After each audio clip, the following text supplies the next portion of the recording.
Recreational marijuana is now legal in 9 states and Washington, D.C., but here in the Sunshine State, more than 40,000 people are arrested each year for possession of personal amounts of marijuana, costing taxpayers billions. 30 states, including Florida, have legalized medical marijuana, and a poll administered by the University of North Florida earlier this year found that 62% of Florida voters favor legalizing recreational weed too.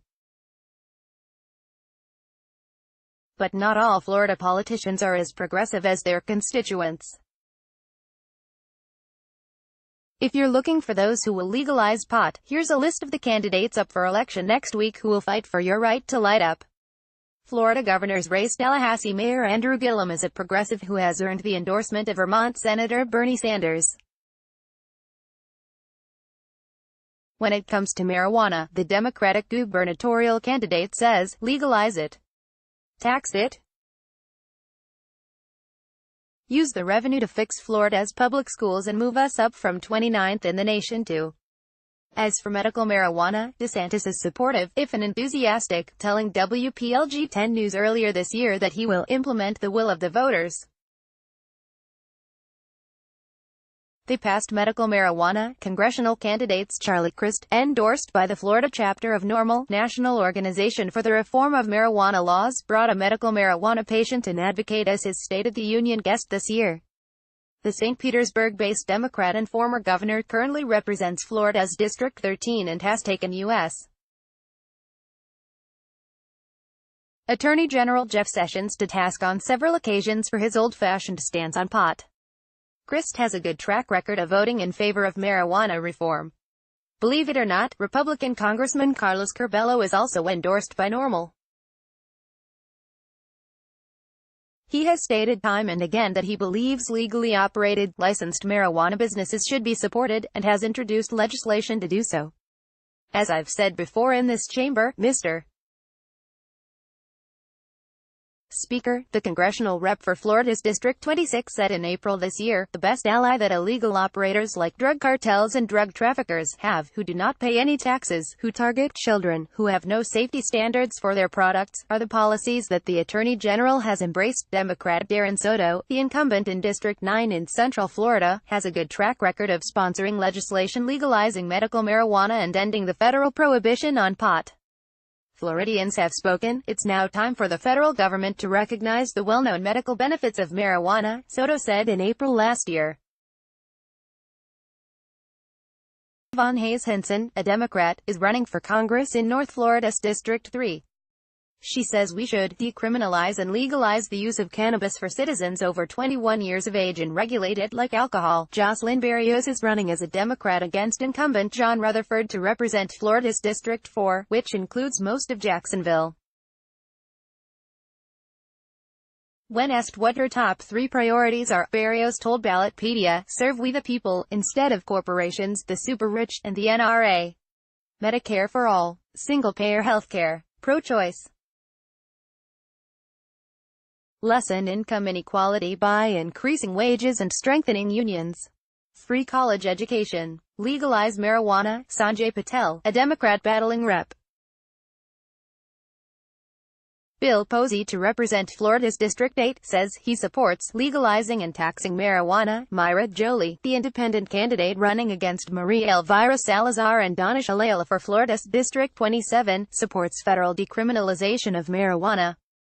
She is also a favorite candidate of the Proud Boys, one of whose girlfriends is a campaign manager for Jolie.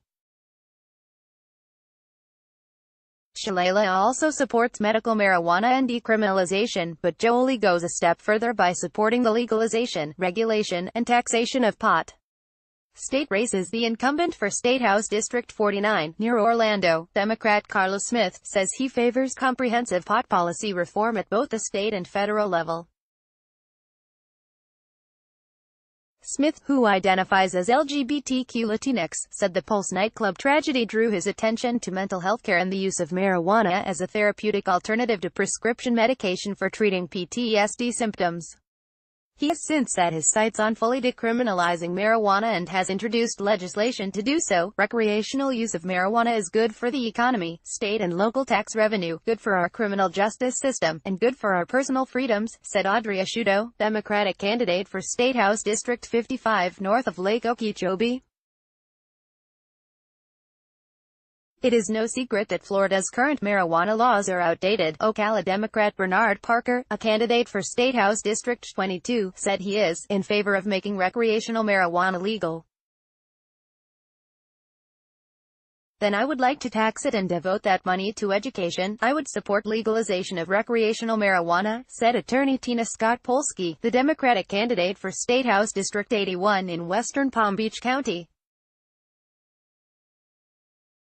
David Silvers, who's running for the District 87 House seat in West Palm Beach, has a personal reason to support access to medical marijuana. He has a family member suffering from advanced multiple sclerosis, who has said that without access to medical marijuana to treat her debilitating symptoms, she would have killed herself from the excruciating pain. Silvers takes his support a step further and says marijuana ought to be legalized for recreational use, regulated, and taxed like alcohol. We can use funds from the sale of marijuana and reinvest it in our state, said Silvers. Cynthia Brown, the Democratic candidate for State House District 32 west of Orlando, supports legalizing recreational marijuana, which she says would free up space in our jails, divert tax revenue away from the black market, and use new revenue to fund public schools and treatment programs for opioid dependency. Gary Farmer, the Democratic state senator for District 34, has called for the legalization of marijuana for recreational use. He introduced a bill in the Senate to legalize smokable marijuana in 2017, but it died in committee. The battle for smokable medical marijuana is currently winding its way through Florida courts thanks to Rick Scott. Current state senator for District 30, Democrat Bobby Powell, says he supports the full legalization of marijuana but would be careful to craft a policy that wouldn't negatively affect his district or the state of Florida.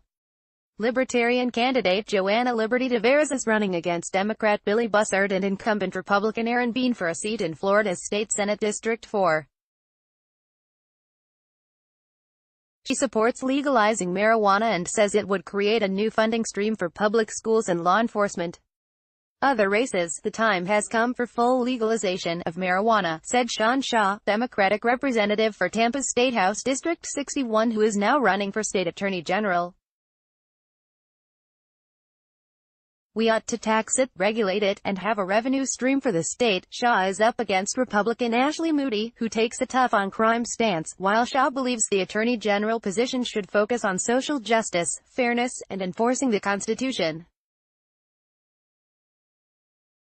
Nikki Fried had her Wells Fargo account frozen in August amid her run for Florida Agriculture Commissioner because she was getting so many donations from the legal cannabis industry. Fried, a Democrat, former marijuana lobbyist, and Fort Lauderdale-based attorney, is a native Floridian. She will face off against Republican Matt Caldwell.